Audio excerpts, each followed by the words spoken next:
2024 jadi tahun tersuram Vietnam, timnas jadi aktor utama. Kejutan besar yang disiapkan STY di ronde ketiga. Meremehkan timnas sama saja dengan blunder fatal. Jadi, simak terus berita Timnas PES selengkapnya.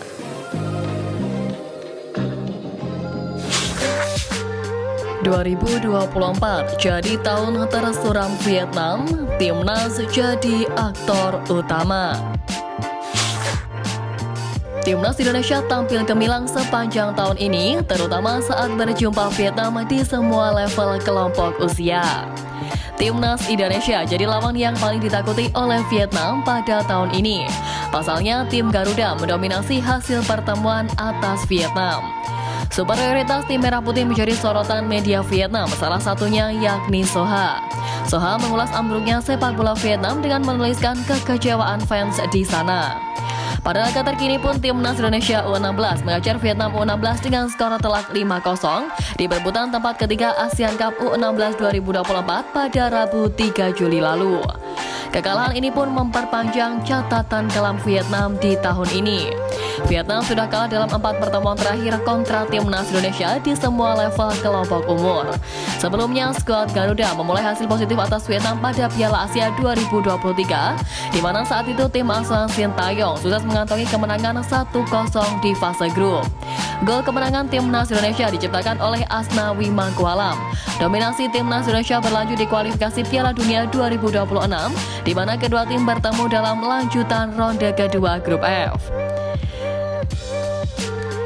Timnas Indonesia pun sukses menumbangkan Vietnam dengan skor 1-0 di Stadion Utama Gelora Bung Karno, Jakarta. Pada pertemuan kedua di Stadion Mai Ding pun, tim Garuda menghajar Vietnam dengan skor telak 3-0. Kemenangan skuad Garuda di Stadion Mai Ding Hanoi jadi catatan kelam bagi Vietnam. Pasalnya itu jadi 3 poin perdana timnas Indonesia di Hanoi sejak 20 tahun silam. Catatan tersebut berbanding terbalik saat Vietnam masih diasuh oleh Park Hang-seo. Saat itu, timnas Indonesia tidak pernah menang lawan Vietnam yang diasuh Park Hang-seo. Pengunduran Park Hang-seo jadi angin baru bagi timnas Indonesia.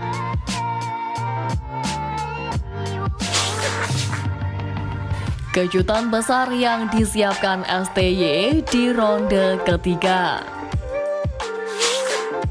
Seperti diketahui, Sintayong baru saja memperbarui kontraknya sebagai pelatih timnas Indonesia sampai 3 tahun ke depan atau 2027.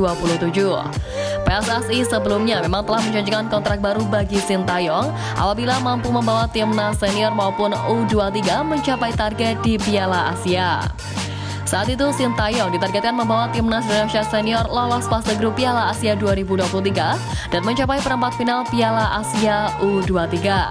Secara mengejutkan, Sintayong berhasil memberikan itu semua, bahkan timnas Indonesia bisa melaju hingga babak semifinal Piala Asia U23. Tidak hanya itu, skuad Garuda Muda juga hampir melaju ke Olimpiade Paris 2024 andai tidak dikalahkan Guinea dalam laga playoff antar benua. Belum lama ini pula, Sintayong pun kembali membuat timnas Indonesia menorehkan prestasi dengan melaju ke putaran ketiga kualifikasi Piala Dunia 2026. Serangkaian prestasi itulah yang membuat PSSI tidak ragu memberikan perpanjangan kontrak terhadap Sintayong hingga tahun 2027. Apresiasi terhadap pelatih asal Korea Selatan itu juga dilakukan oleh negaranya di Korea Selatan, di mana nama sang pelatih diabadikan menjadi sebuah lapangan. Media asal Korea Selatan yakni Sport Chosun merilis artikel yang menyebut jika Sintayong tengah menyiapkan suatu hal untuk timnas Indonesia. Sport Chosun mengungkapkan kalau Sintayong sedang mempersiapkan generasi 2.0, yaitu generasi emas sepak bola Indonesia yang diharapkan bisa berprestasi di masa depan. Namun dalam perjalanannya, Sintayong berujar kalau bebannya menangani skuad Garuda saat ini jauh lebih berat dibandingkan sebelumnya. Hal itulah yang membuat Sintayong meminta dukungan masyarakat Korea Selatan agar dia bisa mengangkat prestasi timnas Indonesia dalam beberapa waktu ke depan. Tak lupa, Sintayong juga meminta supporter timnas Indonesia agar selalu memberikan suntikan semangat kepada dirinya dan skuad Garuda jelang kualifikasi Piala Dunia 2026 nanti.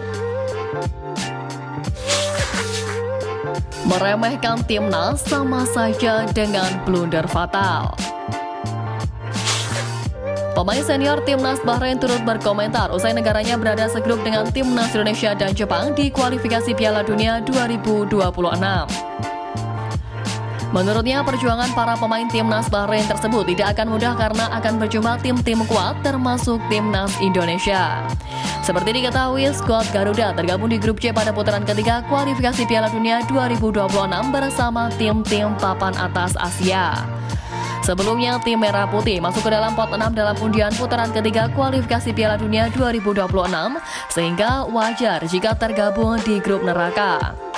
Timnas Indonesia berada satu grup dengan negara-negara Asia langganan Piala Dunia seperti Jepang, Australia, Arab Saudi, Bahrain, dan Cina.